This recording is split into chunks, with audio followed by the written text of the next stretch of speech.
पीले दांत वाली बहू। रंजना कभी ब्रश नहीं करती थी।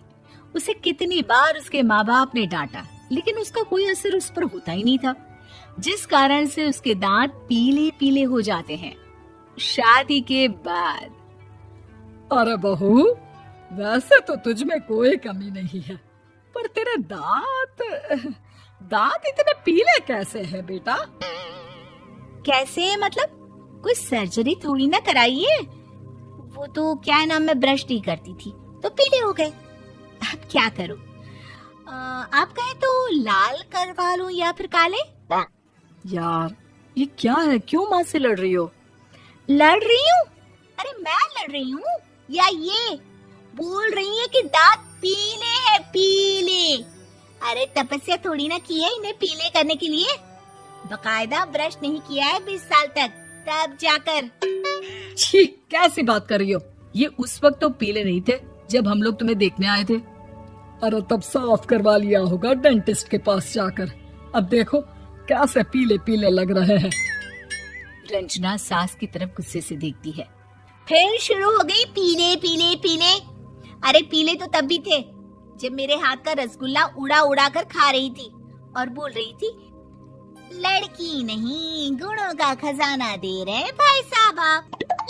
खैर, अब वो लोग करते भी तो क्या करते, पीले दांत वाली बहू पल्ले पड़ी थी तो झेलना तो था ही।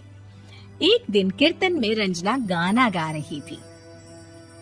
अरे कमला बहन, माँ का द्वार है, यहाँ तो सब शुद्ध होकर आते हैं, फिर अपनी बहू को ब्रश भी नहीं करवाती तुम। दूर से पीले पीले दांत भक्ति में बाधा उत्पन्न कर रहे हैं। अरे कोई 2 साल के बच्ची थोड़ी ना लेकर आई हूँ मैं बहू बनाकर। अच्छी खासी लड़की है, अरे कैसे करवाऊं ब्रश? ये तो उसे खुद करना चाहिए ना।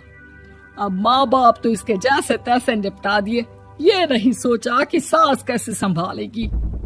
सास बहू को लेकर घर आ जाती है, लेकिन सोच लेती है कि अब इसे लेकर कहीं नहीं जाएगी। अगले रोज बहू कहती है, अरे क्या हो गया, मंदिर नहीं जाना क्या? कीर्तन का वक्त हो रहा है। मेरी मधुर वाणी से कान्हा जी जागते हैं और सोते हैं। आप तो जानती है ना उनकी भक्ति में कितना मन लगता है मेरा। वो क्या है ना, तबीयत ठीक नहीं लग रही है मेरी, आराम करूंगी मैं। तबीयत ठीक नहीं लग रही? अभी तो मिथुन के गाने पर नाच रही थी आप, और अब बोल रही है कि तबीयत ठीक नहीं लग रही। अरे भक्ति में मन लगा लो सासू माँ, ऊपर जाना है, क्या मुंह दिखाओगी आप? हाँ? सास को बहू की बात पर गुस्सा आ जाता है। मैं क्या मुंह दिखाऊंगी, इसकी चिंता तो ना कर, समझी? अपने मुंह की चिंता कर, जो ये पीले पीले दांत लेकर हर जगह पहुंच जाती है। पता है लोग कितना मजाक बनाते हैं। ना जी ना, मैं नहीं जाना कहीं तेरे साथ। तो ये बात है, कोई ना, मत जाओ, मैं अपने कमरे में ही बैठकर भक्ति कर लूंगी। ऊपर वाला दांत थोड़ी ना देखता है, मन देखता है, भावना देखता है। और अरे बस बस, तू सब कुछ दिखा, बस ये सफेद चमकदार दांत ना दिखाना किसी को, है? जा यहाँ से। बहू को सास की बात का कोई फर्क नहीं पड़ता, वो तो जैसी थी वैसी ही रह जाती है। सुबह नहाकर किचन में खाना बनाना, फिर खाना खाना, कीर्तन भजन करना और सो जाना। एक दिन, माँ जी मैं सहेली के घर जा रही हूँ, शाम को लेट आऊंगी। हाँ हाँ तो जाना, मैंने कौन सा तेरी आरती करनी है घर पर बैठकर। रंजना सहेली के घर जाती है, जहाँ वो पार्टी में जाने की तैयारी कर रही होती है। अरे शिखा, कहाँ जाने की तैयारी कर रही है? मैं गलत वक्त पर आ गई क्या? अरे नहीं यार, उल्टा सही वक्त पर आई है। मैंने ये साड़ी और ज्वेलरी निकाली है यार, शाम को इनके ऑफिस की एक पार्टी में जाना है। बताना कैसा लग रहा है ये सब? नहीं यार, इस ड्रेस के साथ तो वो वाली ज्वेलरी अच्छी लगेगी। हाँ हाँ सही बोल रही है, मैंने ध्यान ही नहीं दिया। वैसे तो हमेशा से मस्त फैशन सेंस रखती है। तो बड़ा जाती होगी ना पति के साथ पार्टी में। रंजना कुछ नहीं बोलती, बस सोचती है कि यार काश ये बात सही हो जाती, पर मैं क्यों नहीं जाती पार्टी में? क्या इन लोगों की कोई पार्टी होती नहीं होगी? रंजना घर आती है और रात में पति से सवाल करती है, एक बात बताइए, आप मुझे किसी पार्टी में क्यों नहीं ले जाते?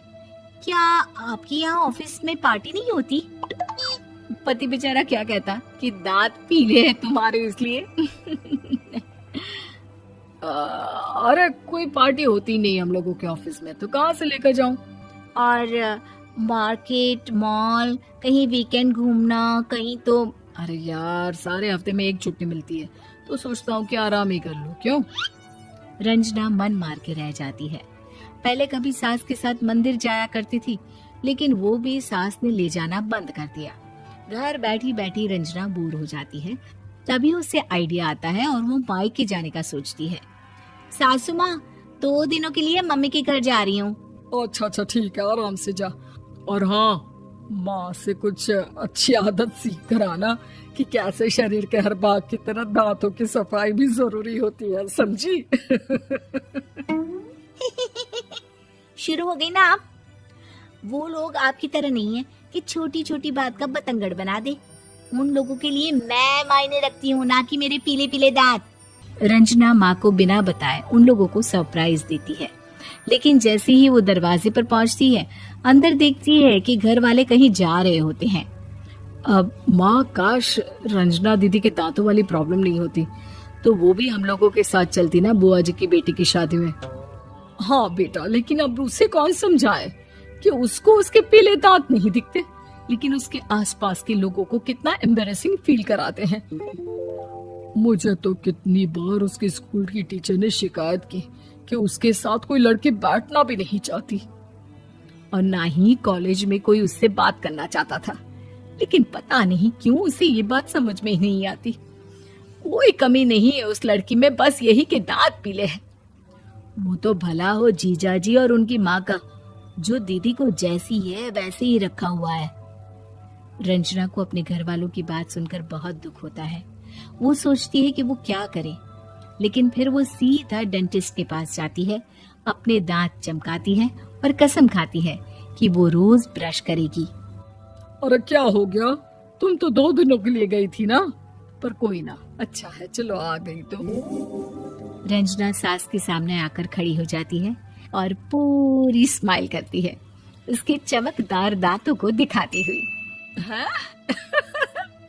चले मंदिर।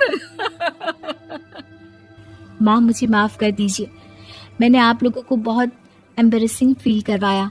मैं आज से रोज ब्रश करूंगी।